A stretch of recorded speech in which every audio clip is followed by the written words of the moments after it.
Αγαπητοί φίλοι και φίλες, καλησπέρα. Καλώς ορίσατε στο φακό του HellenicTV.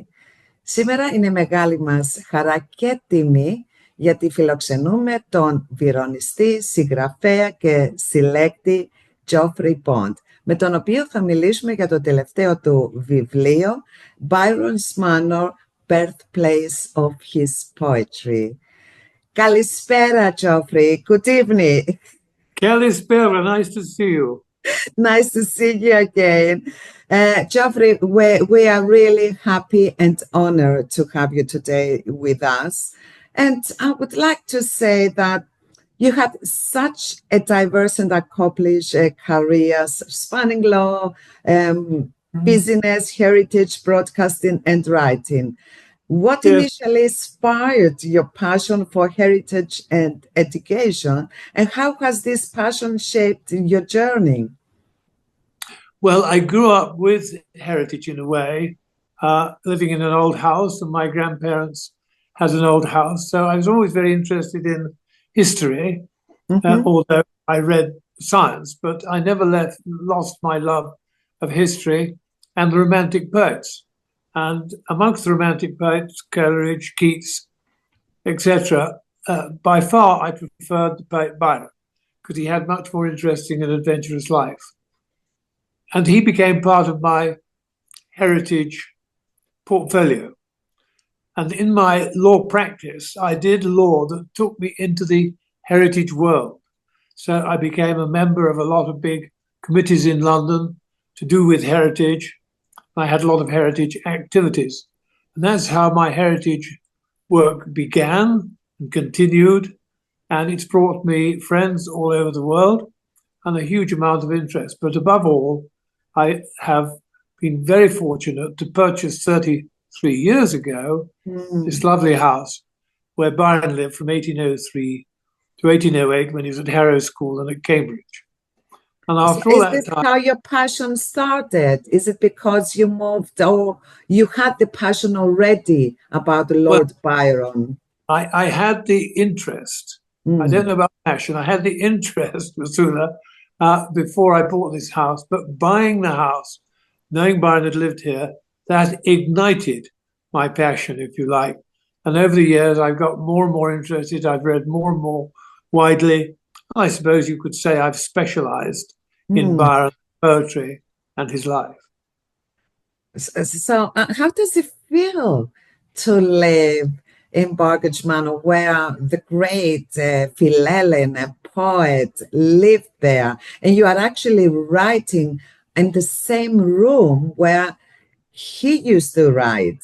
How does that feel? Do you ever feel connection, some kind of, connection, I will say, to Byron? Yes, it's a curious feeling to write in the room about a man who you know wrote in that room, because we've got clear evidence that that room, which we call the Byron room and which houses my library, was in fact Byron's bedroom, the room he worked in and spent a lot of his time. And I occasionally sit there at night, sometimes working, thinking, well, I wonder what Lord Byron thinks of this imposter sitting down here writing about him. But I'm sorry to say, I've never seen any ghosts. People often ask me, but we don't have Byron ghost. But if you happened, let's say, yes, I'm not saying this will happen, but if you had the opportunity to meet Byron today, is it anything that you would have liked to say or ask him? Well, I suppose I would, if I did meet him. I'm not sure whether I got on with him, but if I did meet him, I think I would ask him why he was so passionate about poetry. Why, from a very early age, he writes so much poetry? Because it wasn't usual amongst his aristocratic members of his class. And Byron was an exception in that regard. And what was it, Lord Byron, that really drove you to write poetry? Was it that you wanted to express yourself in a way that you couldn't otherwise express yourself? Was it because you wanted to be different and you knew you were different because of your serious disability? I think that would be the question I would ask him. Very good. Very, very interesting. Yes. Now, you wrote a few books, many books, but Byron's Manor offers readers a glimpse into Byron's formative years, if I'm not mistaken, and his life at the Burgage Manor. What do you think were the most pivotal moments of Byron during his time there? I'm sorry, what was your question again? Yes. What do you think were the most important moments of Byron's, Well, at the yeah, Manor? I think there's a number, but one of the most important moments was one day around 1804 when he crossed the road to meet a lady who lived in the house opposite, Elizabeth Piggott. And Elizabeth Piggott was about 4 years older than Byron. She was like an elder sister to him. And she was writing poetry. And Byron said to her, "Oh, I write poetry." "Oh," she said, "do you? Well, bring some of it and show me." Which he did. And that was the start of him writing here on the first of his 4 books. And one of her relatives came in and said, "Young Byron, that poetry you've written, you can have it printed in book form in a nearby town called Newark-on-Trent, where Mr. Ridge is a very good printer, and he will print your books." So that was a very significant moment, I think, in Byron's time here. That was, if you like, the spark that got him writing. Excellent, thank you. And could you tell us about the process of gathering these images and any particularly memorable discoveries? And your book also includes unpublished material and historic imagery. How did this happen? Can you tell us a little bit about the process? First of all, I've got a lot of research over 30 years plus, and I have a library of over 1,400 books by or about Byron. So I've got a lot of material to go at. But in my research, we knew little about Byron's early days in Aberdeen, where he lived for the first 10 years. Very pleased through getting in touch with the Aberdeen Town Council and their archives to find a photograph that I don't think has ever been in a book before, showing what was Byron's house on Queen Street in Aberdeen when he lived there with his mother as a small boy. And it was material like that that made the whole thing exciting. The other thing is that I discovered there were quite a lot of poems Byron wrote that he never published in any of his first 4 books he wrote here, and they had never been published in a book. A very good friend of mine, the late Dr. Peter Cochrane, had collated these poems, and I was able to get access to them and have permission to put them in the back of my book. So you are getting poems by Byron that have never been seen before or printed before. And also some of my own collection, for example, the locket, which Miss Piggott gave to Byron, with his eye painted, just his right eye, and a lock of his hair. Real treasures, which nobody else has had or seen, and a book by a Portuguese poet, Louis Comench, which Byron in 1806 gave to Miss Piggott, saying that it was his personal gift to her, and she replied in verse to that. And these things haven't been seen before until they were published in my book.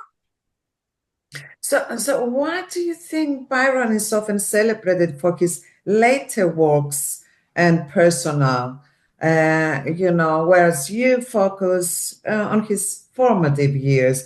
Yes. Why do you think this period is often overlooked? Well, I think because it's called, his first 4 books, which were written here and published in New York, are called his Juvenilia. They were written by him when he was very immature. And of course, it wasn't until he wrote Cantos 1 and 2 of Childe Harold, published in 1813, that he became, if you like, famous overnight. So I think it's simply that people haven't really given much thought to the fact that when did Byron start writing his poetry? And my book is really centered on that, dear reader, Byron's poetry started here in Burgage Manor in Southall around 1806, 1807. Of course, it was in the terms of the whole canon of Byron's work, very minor and very, as I've said, juvenile, and wasn't to be compared with Don Juan, Childe Harold, and his later great works. Geoffrey, your earlier book, Dangerous to Show, focused on images of Lord Byron. How does Byron's manor build on or differ from your previous work about him? Well, I think that both books have one thing in common. They covered subjects that had not really been covered before. Amazing though it is, after all these years, other than a rather academic piece, which was just a list of pictures of Byron by Annette Peach, nobody had done the definitive work on Byron's paintings and sculptures. And Christine and I researched that over quite a number of years. And that book is now the definitive work on Byron portraiture and is the go-to book. Similarly, my book, recently, Byron's Manor, is new and covers new ground, talking about Byron's first work. So they share that in common, and they come from a similar background of people like me and Christine Kane-Jones wanting to tell the reader about these areas that were overlooked, if you like. Do you happen to have it by your side? So can we have a look at the cover? Can you tell us more about the cover? Oh, right. Yes. Well, the cover shows you in the background my house as it looks today. And behind this window here, Miss Piggott tells us that was the window where Byron worked, and that was his bedroom, where I have my Byron collection. And this picture here is from, well, it's an original painting by a colleague of mine, but it's a copy of a famous painting of Byron as a young man when he was 19, venturing up into the world. And he's got with him his dog, Bosun, one of his famous Newfoundland dogs. So that's the front cover. And then inside, we go inside, there's a very interesting picture here. This picture here shows you me working in the Byron room. That's the Byron room, part of it, and me at work. And I think that's quite an interesting picture. Not many authors are able to do that. And there's some pictures of my house, the great hall, and things of that nature, which would be of interest to people. And then we've got, of course, pictures of Newstead Abbey and Harrow School. This is Harrow School, and Byron appearing in Speech Day at Harrow School. This on the left has never been published before. That's very new and very rare. So the book has quite a lot of new areas. Here's a good idea of what my library looks like. And beautiful. Amazing. It's really amazing. It's a very well-designed book. That's one of Byron's first girlfriends, Mary Chorworth, who rather upset him, which I won't go into. And so the book is beautifully designed by my colleague, Nick McCann, who I've worked with on a lot of Byron subjects over the last 30 years. We've made short films together about Byron and done a lot of things together. So Nick was a perfect chap to design my book for me. I mean, I can say even, from the screen that it's also a good quality book. Oh, Even yes. the papers, I can tell that, you know, It and says, the glossy papers. yes, it was printed in Czechoslovakia. They are very Oh. good. And the design is lovely. And a lot of people keep saying to me, it's the perfect coffee table book. Not sure if No, that's it's really good. that's the Greek helmet on the back. And of course, it has inside comments from a lot of distinguished Byronists saying what they think of the book. So you can read what people think of the book. And we have a very, The reviews. yes, we have a very famous author here in England called Gilly Cooper. She's quite famous for her books on television, and she's written a lovely piece about my book. Yes, I'm sure. Yes, I mean, I can tell it's a really nice book, the presentation, what is written.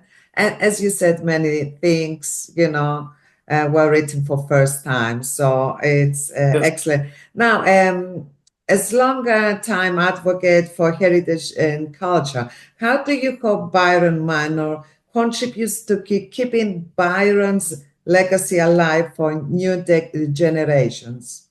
Oh, well, of course, many of my friends wish me to leave this house with its collections to the nation.